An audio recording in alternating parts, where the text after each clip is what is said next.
Hey guys, boys and girls, Teacher Júlio aqui com vocês. Como podem ver, não na melhor resolução possível para uma câmera, mas today eu vou ensinar para vocês a diferença entre much e many, tudo bem?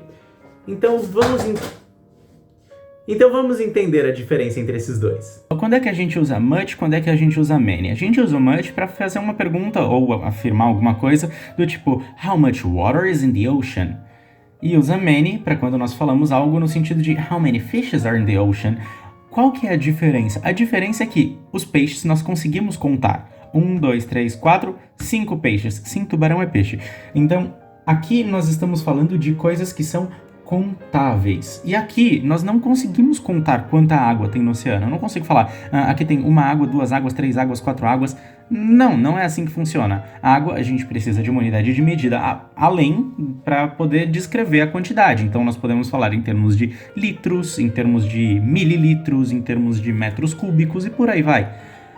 Isso significa que aqui nós temos objetos que não são contáveis, então o much se usa para objetos que não são contáveis e o many se usa para objetos que são contáveis, como por exemplo peixes, ou canetas, ou alunos, ou fios de cabelo e etc. E o much para coisas que não são contáveis, como água, só consigo pensar em água. Mentira, tem muito mais coisa que não é contável, massa de pão, areia.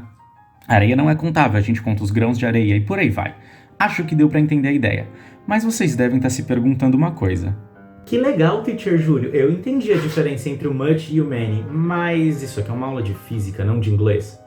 Acho que vocês estão certos. Então, por conta disso, vamos para o que interessa. Pessoal, seguinte. Na física, existem grandezas que são discretas e existem grandezas que são contínuas. Eu vou contar para vocês o que é isso. O que são grandezas discretas e o que são grandezas contínuas. Grandezas discretas a gente pode chamar de grandezas quantizáveis. O que significa isso? Significa que nós podemos associar um valor inteiro que consiga contar esses objetos. Então, por exemplo, aqui eu desenho pontinhos. Quantos pontinhos tem? Eu consigo contar? Consigo. Eu tenho 1, 2, 3, 4, 5 e por aí vai pontinhos. Ou seja, eu consigo precisar uma quantidade de pontinhos baseado unicamente nisso. Eu consigo contar. Então, as grandezas discretas ou quantizáveis são as coisas que são contadas. Elas são um múltiplo inteiro de alguma outra grandeza qualquer. Tudo bem? Então, esse n aqui é um número inteiro. Mais do que isso, como a gente está contando, a gente pode dizer que ele é natural, né? Mas enfim, no caso de haver grandezas negativas, então a gente diz que eles podem ser inteiros. As grandezas contínuas, por outro lado, são aquelas em que a gente não consegue contar. Por exemplo, se por algum motivo eu deixo cair alguma coisa aqui no meu papel. Pronto, agora eu quero saber quanto tem disso aqui que eu deixei cair. Eu consigo contar? Não exatamente. Eu poderia contar quantos átomos tem aqui dentro, né, dessa substância, eu poderia contar a quantidade de moléculas que formam, ou eu poderia atribuir uma quantidade, uma unidade de medida e contar quantos ml, etc. tem, mas eu ainda não saberia dizer com exatidão qual é a quantidade. Eu poderia falar em termos de gotas e etc., mas eu não consigo contar o que tem aqui. Então, as grandezas contínuas são aquelas que a gente não consegue escrever elas contando, falando que tem uma quantidade n de grandeza, porque não faz sentido, não existe essa grandeza que a gente está tentando medir. Então, essa é a diferença entre grandezas discretas e contínuas. Mas por que isso é importante? Bom, e qual é a relação disso com o começo da aula? Isso aqui é o que a gente diz como many. Isso aqui é o que a gente conta como much. Tudo bem? Vamos entender a aplicação disso agora no que a gente quer fazer hoje. No que eu quero fazer hoje, no caso. Vocês estão assistindo. Vejam bem, nós havíamos definido as cargas elétricas como quantidades quantizáveis ou como grandezas discretas. O que significa isso?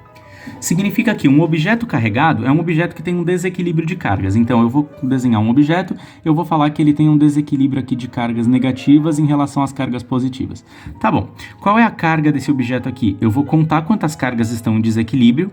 Então, eu tenho 2 positivas, cancelo 2 negativas, isso aqui é neutro, eu tenho 3 negativas em desequilíbrio. Então, a carga do meu objeto vai ser igual à quantidade de cargas fundamentais em desequilíbrio vezes o valor da carga fundamental.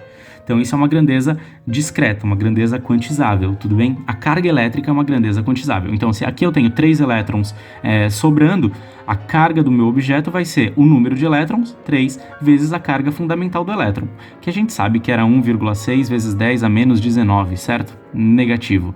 Unidade de medida, Coulomb. Tudo bem? Então, nós conseguíamos calcular qual que era a carga disso aqui. Agora, por que eu estou falando de grandezas discretas e grandezas não discretas e etc, etc, etc? Porque é verdade que a carga é uma grandeza discreta? É verdade. Mas a gente está falando aqui de uma coisa da ordem de 10 a menos 19. Isso é muito pequenininho. Isso significa que, para ter 1 coulomb de carga, por exemplo, eu vou ter quase 10 sextilhões de elétrons. Isso é muita coisa. Então é muito conveniente, às vezes, a gente pensar que a carga não é uma grandeza discreta. A gente pode pensar na carga como uma grandeza contínua, e faz total sentido. Voltando, por exemplo, do líquido caído na folha, eu podia contar a quantidade de líquido baseada na quantidade de átomos ou moléculas daquele líquido. A quantidade de líquido também é uma grandeza discreta, de certa forma. Afinal de contas, eu poderia contar os átomos que estão ali. Mas isso não faz muito sentido, então a gente acaba definindo uma grandeza chamada densidade. O que a densidade diz? Que para uma determinada quantidade de líquido, um determinado volume, eu tenho ali uma determinada quantidade de líquido, de massa, tudo bem? Então eu digo que o volume vezes a minha densidade vai ser igual à quantidade de massa que eu tenho ali. Desse jeito, eu estou tratando a minha grandeza agora, no lugar de contar os átomos, eu estou tratando a minha grandeza como se ela fosse uma grandeza contínua. Por quê? O volume, ele cresce de forma contínua, ele é aquilo lá que dá em litros, mililitros, metros cúbicos e etc. Eu vou ter um fator aqui chamado densidade e o resultado vai ser a massa de líquido que eu tenho. Eu poderia muito bem falar que a massa de líquido que eu tenho aqui é igual à quantidade de átomos ou moléculas que formam esse líquido, vezes a massa molecular desse líquido. Pronto, isso aqui seria uma forma de representar, isso aqui é uma outra forma de representar. Das duas formas eu consigo descobrir qual é a massa.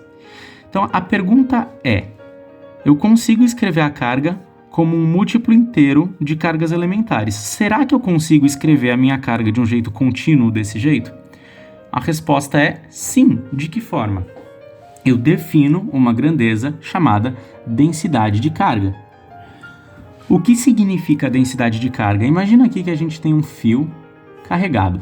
Vamos supor que esse fio ele tenha, não sei, vou pegar um fio pequenininho, de 1 milímetro cúbico de volume, tudo bem? E vamos supor que nesse fio aqui estejam espalhados elétrons o bastante para gerar nele uma carga de meio coulomb, certo? Então, eu posso definir uma densidade de carga, eu vou chamar essa densidade de carga como ρ, tudo bem? Essa densidade de carga vai ser de meio coulomb por milímetro cúbico, certo? Está aqui definido. Se essa densidade de carga for a mesma para todo o fio, então, dependendo do tamanho de fio que eu pegar, eu consigo saber exatamente qual é a carga que tem ali dentro. Eu posso definir 3 tipos de densidade de carga. Eu posso definir a densidade de carga linear, eu posso definir a densidade de carga superficial e eu posso definir uma densidade de carga volumétrica. Tá? Para simplificar a nossa notação, a linear eu vou chamar de lambda, uma letra grega que vocês já devem conhecer. A superficial eu vou chamar de sigma, que é uma outra letra grega. E a volumétrica eu vou chamar de rho, que é uma outra letra grega também. Por quê? Porque a física gosta de letras gregas, tá bom? Então, quando isso aparecer, eu estou falando que isso é uma densidade linear de carga, isso aqui é uma densidade superficial, isso aqui é uma densidade volumétrica. No sistema internacional, o que significam essas coisas? Bom, essa aqui, a unidade dela seria em coulombs, que é a unidade de carga no sistema internacional, por metro, que é a unidade de distância no sistema internacional. Essa aqui seria em coulombs por metro quadrado. Essa aqui seria algo como coulombs por metro cúbico. Tudo bem? Simples desse jeito. Então, isso seria uma densidade de carga linear, uma densidade de carga superficial e uma densidade de carga volumétrica. Vamos entender como é que isso se aplica. Imaginem uma pulseira, por exemplo, ou um aro qualquer redondo, totalmente carregado. Então, ele está cheio de cargas elétricas, tá bom? Vamos supor que o raio dessa figura seja, sei lá, um raio razoável para se ter no pulso, 3 centímetros de raio, uma pulseira. E vamos supor que ela tem uma quantidade de cargas que se espalha homogeneamente nela, tendo uma densidade linear de carga igual a meio coulomb por metro. Qual deve ser a carga total, então, que tem nessa pulseira? É muito simples de calcular. A carga total vai ser igual à densidade de carga, a densidade linear no caso. Como eu estou tomando a densidade linear, eu vou multiplicar pelo comprimento da minha pulseira, certo? Aqui no caso fica bastante simples, por causa do seguinte, eu tenho já esse valor, eu tenho já o raio, então eu consigo calcular qual é o comprimento. E aí a gente sabe como é que faz para calcular o comprimento. O comprimento de uma circunferência é igual a 2π vezes o raio, certo? Então no nosso caso vai ser 2π vezes 3 centímetros. Isso vai dar 6π centímetros de comprimento. Mas agora vamos tomar o seguinte cuidado. Aqui a nossa grandeza está em metros, em coulombs por metro, aliás. Então nós temos que converter. De que forma nós podemos converter? Bom, a gente pode pensar que se tem 0,5 coulombs por metro, então isso equivale a ter 0,05 coulombs por centímetro. Ou, se vocês preferirem, a gente pode converter direto aqui de centímetro para metro. Tanto faz, aí ele vai acabar sendo cortado no fim das contas, basta que a unidade seja a mesma. Então olha só, a quantidade de carga que tem ali dentro é igual a densidade de carga, como eu estou usando aqui em centímetros, aqui eu vou usar em coulomb por centímetro, isso vai ser 0,05 coulombs por centímetro vezes 6π centímetros. Então a quantidade de carga que eu tenho nessa pulseirinha com essa densidade de carga é igual a 0,3π coulombs. Afinal de contas, aqui eu tinha coulomb por centímetro, eu corto centímetro com centímetro, que sobra coulomb. Então, a quantidade de carga que eu tenho na minha pulseira carregada desse jeito é igual a 0,3π coulombs. Considera π igual a 3, então a gente tem aqui 0,9 coulombs de carga. Tudo bem? Bom, é assim que a gente usa a ideia das densidades de carga e tudo mais. Mas por que eu estou trazendo essa discussão para vocês? Porque uma coisa que a gente falou lá no começo era sempre do campo elétrico de uma carga pontiforme. Então a gente sabia que se eu colocava aqui uma carguinha e ficava uma distância R dessa carguinha, e eu quisesse calcular qual é o campo elétrico nesse ponto aqui, nós aplicávamos a lei de Coulomb e dizíamos que o campo elétrico é igual a constante eletrostática vezes a carga, né, o valor dessa carga, dividido pelo quadrado da distância. Então isso nos dava a intensidade do campo elétrico. Isso serve para cargas que são pontiformes. Cargas pontiformes, o que significa? Significa uma carga de dimensão praticamente zero, como se ela fosse um pequeno pontinhozinho aqui de carga. Agora, e se eu quiser estudar o campo elétrico justamente de uma pulseira, ou se eu quiser estudar o campo elétrico de uma placa de acrílico, por exemplo, eu posso eletrizar a minha placa de acrílico, colocar ela no meio de qualquer coisa e tentar calcular qual é o campo elétrico que se forma aqui em volta dela. Como é que eu faço isso? Né? De que maneira? O jeito de estudar isso é tratando as cargas agora distribuídas em um meio não pontiforme, em um meio contínuo. Então é isso que a gente vai fazer. Então olha só, para começar, vamos pensar nesse problema mesmo. Vamos desenhar um anel de cargas. Então eu vou colocar um arco aqui, desse jeito. E vou falar que esse arco ele está carregado. Ele tem uma quantidade de carga Q nele. Tá bom? Eu quero saber, pegando o eixo central aqui do anel, então um eixo que atravessa ele de forma central, qual deve ser o campo elétrico num ponto aqui, a uma distância H. Vamos considerar que ele tem um raio R, desse jeito. Então, como é que eu faço para saber qual deve ser o campo elétrico causado por isso que não é uma carga pontiforme? Eu sugiro que vocês pausem o vídeo, pensem um pouco em como resolver esse problema e eu vou começar a resolver ele agora, tá bom? Então olha só. Como é que a gente vai fazer? Nós vamos pensar que esse arco, esse anel, ele é composto por várias cargas pontiformes, uma do lado da outra, desse jeito aqui, como se fossem vários eletronzinhos de mãos dadas, ou vários prótonzinhos de mãos dadas, né, envolvendo o nosso arco completamente, assim desse jeito. E agora cada pontinho desse vai ter o valor de uma carga pontiforme. Então cada pontinho desse vai fazer um campo elétrico que uma carga pontiforme faria. Então esse aqui vai gerar um campo elétrico que vai ter essa cara, essa direção e esse sentido, né? Porque lembra que o campo elétrico ele é a linha que une os dois pontos que a gente está estudando. Esse aqui vai fazer um campo elétrico que vai ter essa cara aqui, essa direção e esse sentido. Os daqui de trás vão fazer uma seta vindo aqui para frente, os daqui da frente vão fazer uma seta indo lá para trás, e por aí vai. Então eu tenho o campo elétrico aqui de várias cargas pontiformes. Como é que eu vou entender essa carga? Como é que eu vou pensar nessa carguinha pontiforme? Eu vou falar que cada carga pontiforme tem um valor Q. Agora, como é que a gente descobre quanto é que vale Q? De um jeito bastante simples. A gente vai definir uma densidade de carga, e essa densidade de carga vai ser igual à carga total do objeto dividido pelo comprimento do objeto, certo? Ou seja, a densidade de carga que nós temos é igual à carga dele dividido por 2π vezes seu raio. Afinal de contas, ele é circular. Então, nós já temos o valor de uma densidade de carga. Agora, para saber qual é o valor dessa carga Q, eu vou considerar aqui um pedacinho do meu arco. Eu vou chamar esse pedacinhozinho aqui de ΔL, tá bom? ΔL. Então, eu sei que Q, a carga Q, é igual a ΔL vezes a minha densidade de carga. Desse jeito assim, ó. Super simples. Isso significa que, para cada ponto desse, o campo elétrico em módulo, né, para cada ponto desse vai ser igual a minha constante vezes a carguinha dele dividido pelo quadrado da distância. Mas quem que é a distância? Vamos dar uma olhada aqui. A distância é muito simples, né? Aqui a gente tem um triângulo retângulo, é só fazer Pitágoras. A distância vai ser essa hipotenusa aqui.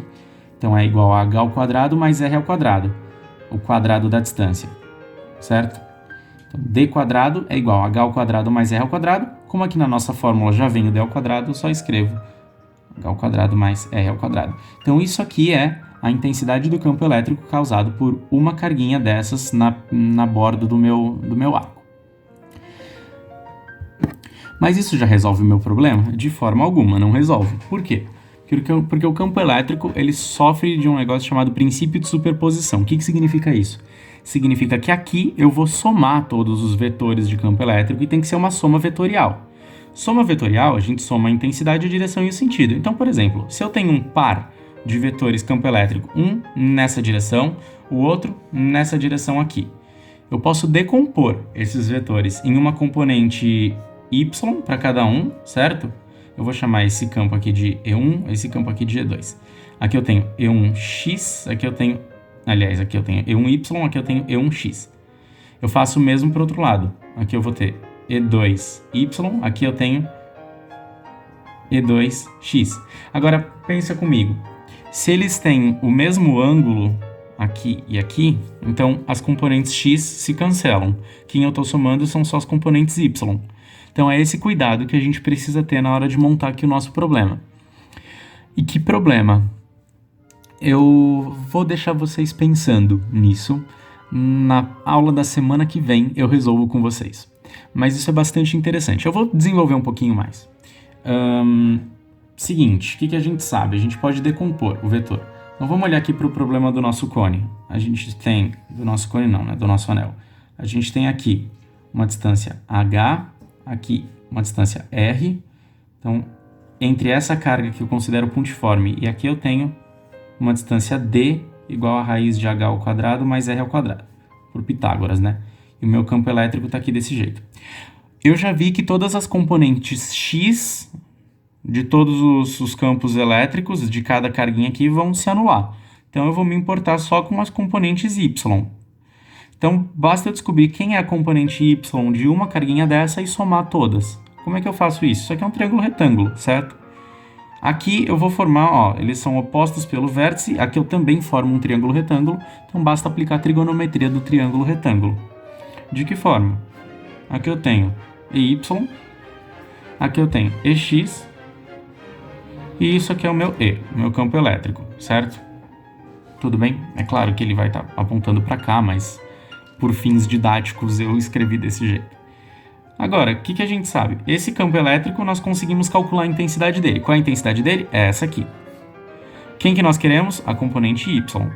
E quem é a componente y? Eu quero que vocês reparem no seguinte, ó. O ângulo que a componente y forma aqui com o nosso campo elétrico mesmo é igual a esse ângulo que o nosso triângulo formado aqui entre a altura e a distância faz.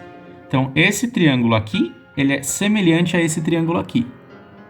E nesse triângulo aqui, nós temos as relações trigonométricas. Eu vou chamar esse ângulo pequenininho aqui de θ, tá bom? Então, a gente tem o quê? Que EY, na verdade, eu vou escrever assim direto, que EY é igual ao campo elétrico, que a gente já conhece, vezes o cosseno desse ângulo θ, tá bom? Isso aqui vocês já sabem fazer, essa decomposição ela é bastante simples, nós já vimos em algumas aulas de campo elétrico mesmo. Agora o que a gente tem que determinar é quanto vale o cosseno de θ, e isso é fácil, porque como esse triângulo é semelhante a esse triângulo aqui, o cosseno ele é igual a simplesmente o cateto adjacente sobre a hipotenusa. Então o cosseno de θ é igual ao cateto adjacente, que é a minha altura, sobre a hipotenusa, que é a raiz de h ao quadrado mais r ao quadrado, desse jeito assim. Então olha só, tudo que vocês têm que fazer é multiplicar a carguinha, o campo elétrico causado por uma dessas carguinhas, então o campo elétrico causado por uma dessas carguinhas, vezes o cosseno desse ângulo, que vai dar h sobre a raiz de h ao quadrado mais r ao quadrado, desse jeito assim. Então esse é o campo causado por uma das carguinhas. Esse campinho eu vou chamar de ΔE, desse jeito. Tá bom? Acho que eu já vou resolver o exercício. Não vou deixar pra casa, não. Pra casa eu vou deixar o mais difícil. Vocês merecem. Ó, espero que esteja dando pra acompanhar. Se não estiver dando, por favor, manda Hangouts. Fala assim, Júlio, não deu pra acompanhar. Que aí eu penso em alguma outra forma de explicar ou alguma outra atividade, tá bom? Então, isso aqui é o nosso campo elétrico causado por uma carguinha Qzinho que tá na borda do nosso anel carregado. Agora, eu quero somar todas. Isso aqui, aliás, é a componente vertical. Certo? Eu quero somar para todos os pedacinhos. Todos os pedacinhos eu vou somar para todos os ΔLs, certo? Agora vamos pensar numa forma esperta de fazer essa soma. Eu resolvi dar um zoom aqui no nosso problema e a gente vai chamar esse pedacinho aqui agora, ele vai ser o nosso pedacinho ΔL, certo? Então a gente está somando, esse pedacinho ΔL, ele tem uma carga Q, uma carga Qzinho.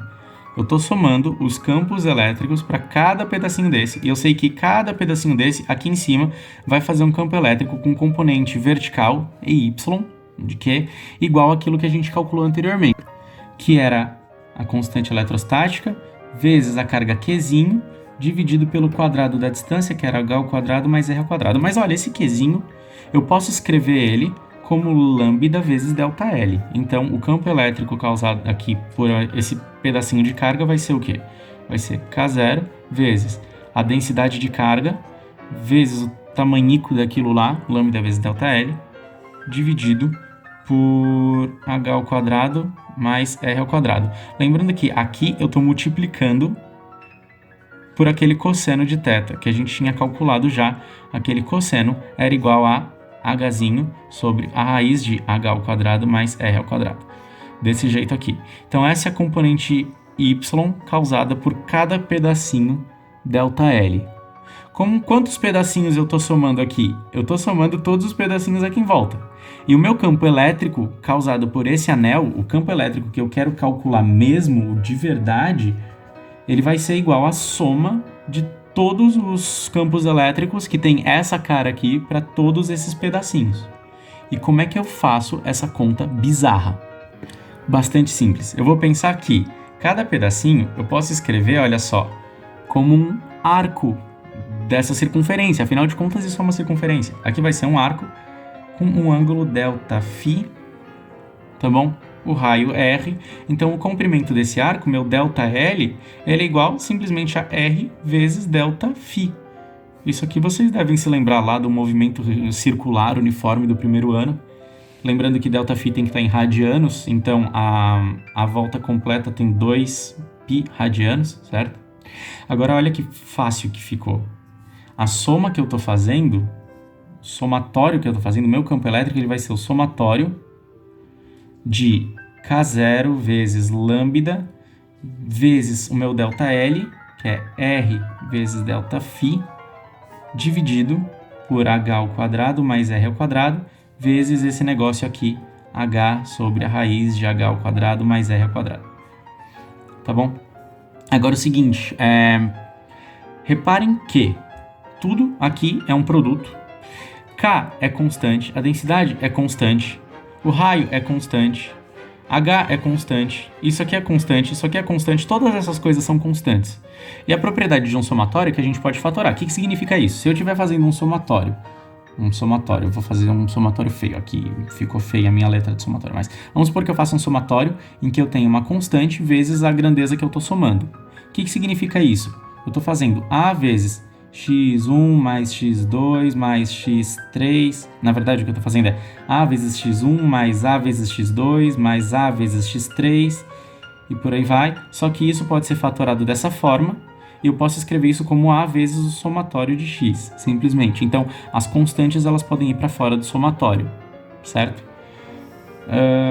Ou seja, eu posso jogar todas essas constantes para fora do meu somatório. Da seguinte forma, o meu campo elétrico, aqui nesse ponto, causado pelo meu anel todo, é igual, eu vou jogar todas as constantes para fora, então aqui tenho K0, lambda, R, H ao quadrado mais R ao quadrado, esse negócio aqui também é todo constante, então ele vem para fora, Hzinho sobre a raiz de H ao quadrado mais R ao quadrado, tudo isso saiu, e o que sobra ali no meu somatório é o somatório da única grandeza que ficou aqui dentro, que é o meu ΔΦ. Agora, olha que simples. Qual é o somatório de um ΔΦ, somando aqui em toda a circunferência? Se você respondeu 2π, você está certo. Então, o valor desse somatório aqui é simplesmente 2π. Sendo assim, o campo elétrico vai ser igual a esse negócio todo, K0 vezes lambda vezes R, sobre H ao quadrado mais R ao quadrado, vezes Hzinho sobre raiz de H ao quadrado mais R ao quadrado, e tudo isso vezes esse cara que dá 2π. Pronto, acabou o nosso problema. Então esse é o campo elétrico de algo que não é uma carga pontiforme. Olha só, a gente consegue agora calcular qual é o campo elétrico de um anel de cargas. Dá trabalho? Um pouco, talvez mais do que um pouco. Mas isso é só para mostrar para vocês que a coisa vai muito além do que as cargas pontiformes que nós vínhamos estudando e tudo mais. E deem graças a Deus por estarmos estudando a física com as cargas pontiformes. Mas isso aqui é muito interessante. Existem modos de calcular essas coisas que são muito mais simples do que tudo isso, do que fazer esses somatórios, essas contas. Uma sugestão de pesquisa é vocês procurarem pela lei de Gauss. A lei de Gauss facilita muito esse processo. No lugar de fazer todas essas contas, você faz uma conta só de, no máximo, 2 ou 3 linhas, tá bom? Pessoal, desculpa o vídeo longo, espero que vocês tenham gostado. Comentem comigo depois se vocês conseguiram entender ou não. Eu sei que o conteúdo é um pouco denso, mas eu acho divertido. Tchau!